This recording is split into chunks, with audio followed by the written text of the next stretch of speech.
In 2005, a quiet American town was shaken by a terrible event. A young girl disappeared without a trace from her own home, leaving behind her belongings, phone, and car.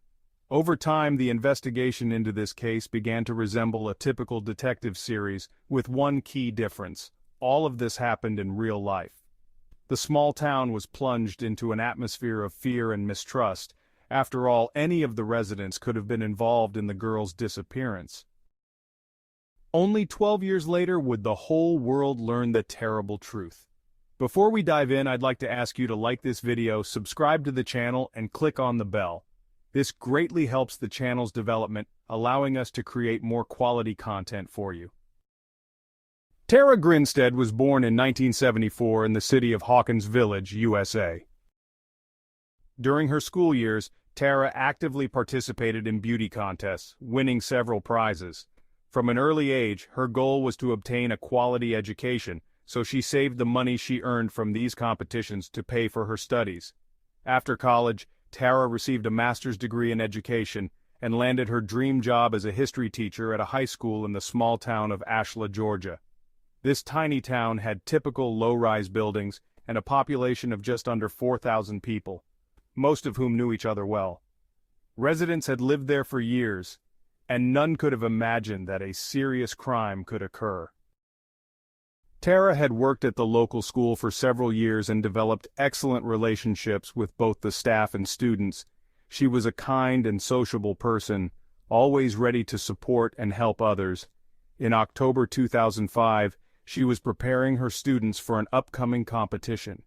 Given that her students admired her for her past successes, they were thrilled to have her support. On Saturday, October 22nd, Tara helped the students with the final touches before the competition, then went on a picnic with her friends, returning home around 11 p.m. She parked her car outside under a canopy, and since then, Tara ceased all communication. Her mother, deeply worried, kept calling her, but never got an answer.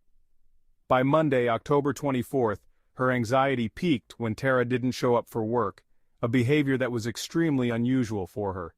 Tara took her job seriously, and would have informed her bosses if she needed time off. Concerned, a friend called the police to check on her. At 10 a.m. that same day, an officer visited Tara's home. He believed that her phone might simply be dead, or that she was either sick or had overslept. Upon arriving, the officer found Tara's car in its usual spot with the doors unlocked, a common occurrence in such a small town, where residents rarely worried about theft. However, he noticed an envelope of cash on the dashboard, which was strange for someone as responsible as Tara. After knocking on her door without response, he decided to inspect the house. At first glance, everything appeared normal, with no signs of a struggle or break-in. However, in the bedroom, detectives discovered a mess that was completely out of character for Tara. Clothes were strewn on the floor, including what she had been wearing when last seen, and her phone was on the bedside table, charging. It looked as if she had just stepped out, but she was nowhere to be found. On the ground near the house, the police found a latex glove, which led them to suspect foul play. Detectives did not initially consider the possibility that the glove could belong to Tara herself, as such items were rarely used in her daily life. The Georgia Bureau of Investigation, similar to the FBI at a state level, became involved. The main theory was theft, but there was very little evidence aside from the glove. Detectives identified two other oddities: a broken chain of containers in the bedroom and her alarm clock, which was not on its usual setting. The following Monday became truly grim. Tara's house was cordoned off, and a meeting was held at the school where colleagues and students formed a volunteer group to help in the search. They printed flyers with Tara's photo and information about her disappearance and posted them throughout the city. Volunteers combed the forests and nearby areas, while bloodhounds were brought in, hoping they could pick up Tara's trail. The latex glove was sent for analysis, but while a DNA sample was obtained, it matched no one in the FBI database. It was known only to belong to a man. As investigators delved into Tara's personal life, they often found that in cases of missing women, someone from their close circle was typically involved. They examined her past relationships and discovered Marcus Harp, a former policeman and military man. They had broken up a year prior because Tara wanted to start a family, but Marcus was not ready. Despite maintaining friendly contact after their breakup, the detectives did not consider him a suspect due to the absence of motive. An interesting turn occurred when it was revealed that Tara had been threatened by a former student on March 30, 2005, 7 months before her disappearance. The young man had aggressively attempted to break into her house, leading neighbors to call the police. Despite his unstable emotional state and Tara's efforts to help him, he was later ruled out as a suspect since he had an alibi for the night of her disappearance. 2 weeks after Tara went missing, the police organized a search, a somewhat belated decision given the circumstances.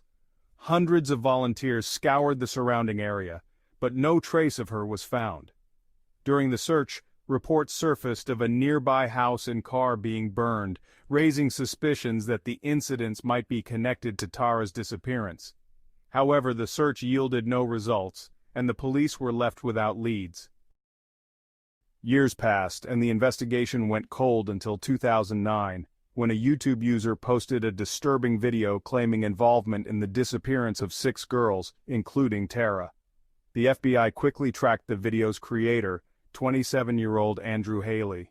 Upon arrest, he claimed it was all a joke, but the lack of evidence connecting him to the girls led to his conviction for making false statements, resulting in years of probation. In December 2010, Tara Grinstead was officially declared dead due to a lack of evidence. As the years went by, the case was gradually forgotten, with only whispers of Tara's disappearance remaining. However, in 2016, journalist Payne Lindsay from Atlanta launched a podcast focusing on mysterious cases, starting with Tara's story. He and his colleague met with private detective Morris Godwin to revitalize interest in the case. Initially, they could only speak with Tara's friends and family, as many townspeople avoided discussing her disappearance. Yet, their enthusiasm revived public interest, and soon more residents began to engage in conversations about Tara again. Lindsay and Godwin pursued every lead, and at one point they received a tip suggesting they search the grounds of Tara's house. While they found animal bones, this led to no significant breakthroughs. Despite their efforts, the case remained unsolved until early 2019, when a woman named Brooke Sharon approached the police, claiming her ex-boyfriend, Bo Duke, had confessed to helping dispose of Tara's body. Skeptical but cautious, detectives arranged for Brooke to record a conversation with Bo. During this discussion, he admitted to breaking into Tara's house with a friend and inadvertently causing her death during a confrontation. Bo cooperated with investigators, revealing that he and his friend had buried Tara's body in the forest after the incident. Despite his confession, he didn't testify against himself in court. He expressed remorse to Tara's family and ultimately received 25 years in prison for his role in the crime. Ryan Duke, his accomplice, faced a prolonged legal battle, as his lawyers sought to exploit loopholes to delay proceedings. While it was widely believed he would be convicted, the timeline for a final verdict remained uncertain. Now, with the truth about Tara Grinstead's case finally revealed, her friends and family can find some closure. Tara's mother shared that she had held on to hope for years, wishing for a miracle that her daughter would return alive. Unfortunately, the reality was harsh and devoid of such miracles, but at least the world now knows what truly happened in that small town. Thank you for watching.